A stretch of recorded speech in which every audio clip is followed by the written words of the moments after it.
आइए अब हम आपको एक और नए पॉइंट से रूबरू कराते हैं जिसमें हमारा है डाइल्यूशन ऑफ एसिड्स।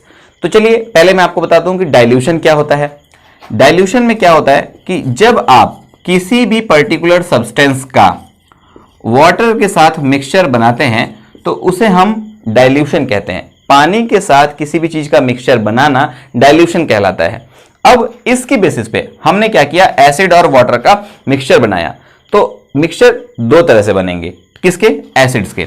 अगर हम देखें तो इस बेसिस पे डाइल्यूशन ऑफ एसिड्स के बेसिस पे एसिड्स दो तरह के होते हैं। First one is concentrated acid, concentrated acid.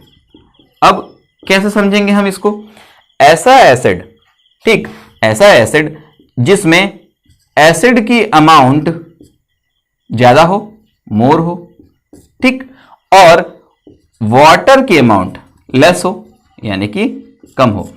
अगर आपने एसिड और वाटर का कोई मिक्सचर बनाया है जिसमें एसिड की अमाउंट ज्यादा है और वाटर की अमाउंट कम है, तो इस तरह का बना हुआ एसिड सॉल्यूशन क्या कहलाएगा, कॉन्सेंट्रेटेड एसिड कहलाएगा। ओके, अगला टर्म है हमारे पास डाइल्यूट एसिड, डाइल्यूट एसिड। तो आप क्या करेंगे कि इसका वाइस वर्सा कर दीजिए। डाइल्यूट एसिड्स में क्या होता है, एसिड की अमाउंट कम होती है और वाटर का कंटेंट ज्यादा होता है, वाटर का कंटेंट ज्यादा होता है। आपकी जानकारी के लिए मैं बता दूं कि जो कॉन्सेंट्रेटेड सॉल्यूशंस हैं इनको लिखते समय हम लोग इनका एब्रिविएशन यूज करते हैं। एब्रिविएशन का मतलब होता है शॉर्ट फॉर्म, छोटा रूप। जैसे कॉन्सेंट्रेटेड को अगर लिखना होता है तो हम लोग लिखते हैं CONC, ओके। और इसी तरह से डाइल्यूशन में हम देखें तो जब हमको लिखना होता है डाइल्यूट, तो डाइल्यूट के लिए हम एब्रिविएशन या शॉर्ट फॉर्म क्या यूज करते हैं, DIL डॉट, ओके। तो DIL डॉट का मतलब होता है डाइल्यूट और CONC का मतलब होता है कॉन्सेंट्रेटेड। अब जो हमारे पास मोर फ्रीक्वेंट टर्म है कि एसिड का डाइल्यूशन कैसे किया जाता है, ठीक, तो मैं आपको कुछ चीजें क्वाइट क्लियर कर देना चाहता हूं कि देखिए कॉन्सेप्ट यह है कि जब आप एसिड और वाटर का मिक्सचर बनाते हैं, ठीक, तो क्या होता है, एनर्जी लिबरेट होती है।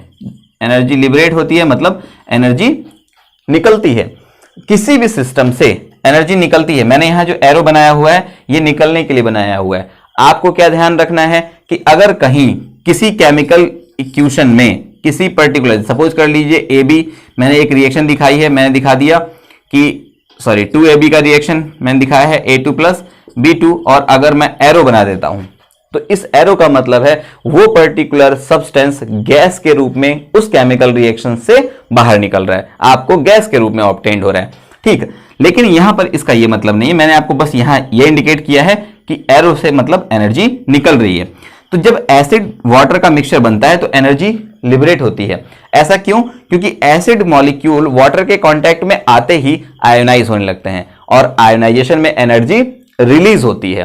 तो हमको क्या करना है, अब आपको हमेशा ध्यान रखना है कि इस कंडीशन में कभी भी हम क्या नहीं करते हैं, एसिड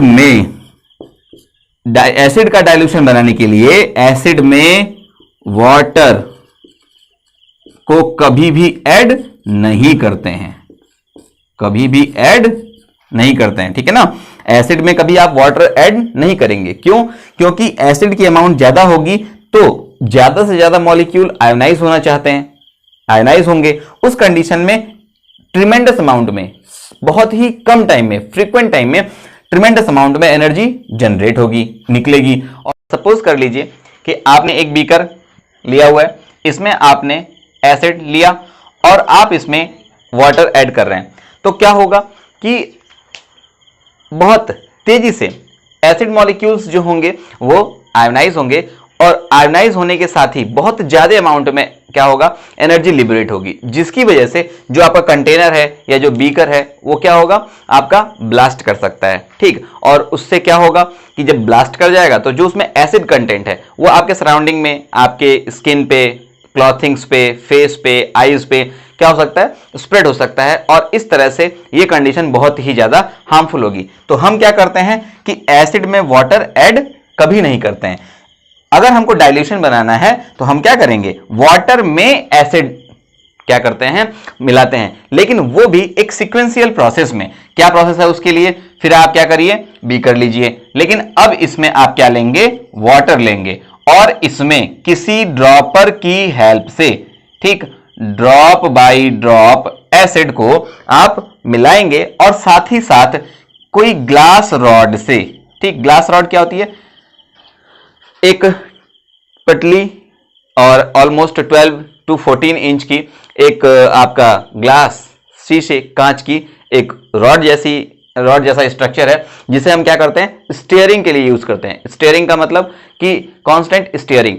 स्टीयरिंग का मतलब होता है कि आप क्या करिए, कोई कंटेंट है तो उसको ग्लास रॉड से धीरे धीरे घुमाते रहिए, बिल्कुल वैसे ही जैसे हम बिल्कुल हल्की लो फ्लेम पे कोई अपनी मनपसंद सब्जी बनाते समय उसको स्लोली स्लोली स्टीयर करते हैं। तो इस तरह से हम क्या देखते हैं कि जब हम वाटर में drop by drop constant steering के साथ एसिड ऐड करते जाते हैं तो धीरे धीरे एसिड का डाइल्यूशन होना शुरू हो जाता है।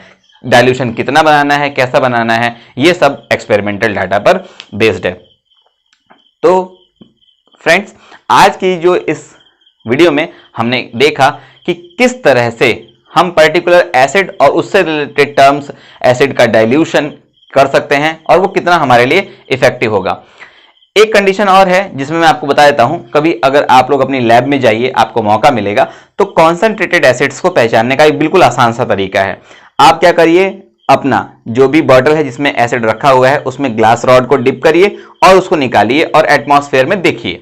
देखने पर आपको क्या दिखेगा, सपोज कर लीजिए कि ये मेरी ग्लास रॉड है, मैंने इसको एसिड में डिप किया और निकाला, तो इसकी सरफेस से हल्की हल्की फ्यूम्स निकलती हुई दिखाई देंगी।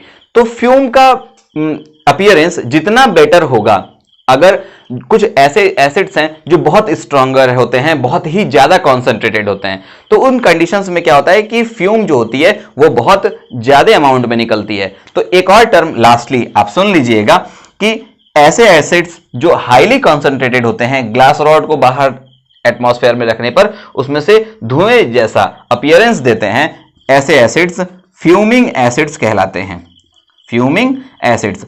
और ये एसिड की बहुत ही हाई कॉन्सेंट्रेटेड कंडीशंस को कहा जाता है। तो आज की वीडियो में मैं आपके लिए इतना ही टॉपिक दे रहा हूं और आप इस पे नोट्स बनाते चलिएगा, अपने कॉन्सेप्ट्स को इससे क्लियर करते चलिएगा। आने वाले वीडियो में मैं आपको पीएच स्केल क्या है, कैसे वर्क करता है, बेसिस क्या है, कैसे वर्क करते हैं, और साथ ही साथ मैं आपको बताऊंगा कि इंडिकेटर्स क्या हैं, कैसे यूज होता है इनका। फिर मैं उसके बाद से एसिड और बेस की पर्टिकुलर रिएक्शंस, न्यूट्रलाइजेशंस रिएक्शंस, और उसके बाद ठीक कैसे आपका सॉल्ट बनते हैं, सॉल्ट कितने टाइप के होते हैं, इन पे हम फर्दर डिस्कस करेंगे। अगर आपको मेरी क्लास अच्छी लगी हो, आपको कुछ एक्स्ट्रा और बेटर नॉलेज मिली हो, तो आप मेरे इस चैनल पे बने रहिएगा। मेरे इस वीडियो को लाइक, शेयर और सब्सक्राइब जरूर कीजिएगा। अपने उन फ्रेंड्स को भी बताइएगा जिनको इनकी ज़रूरत है। और मेरे टेलीग्राम चैनल पे जो आपको लिंक मिलते रहते हैं, जो इसके डिस्क्रिप्शन बॉक्स में दिया गया है, उनको भी फॉलो करते चलिएगा। Thank you so much for the day.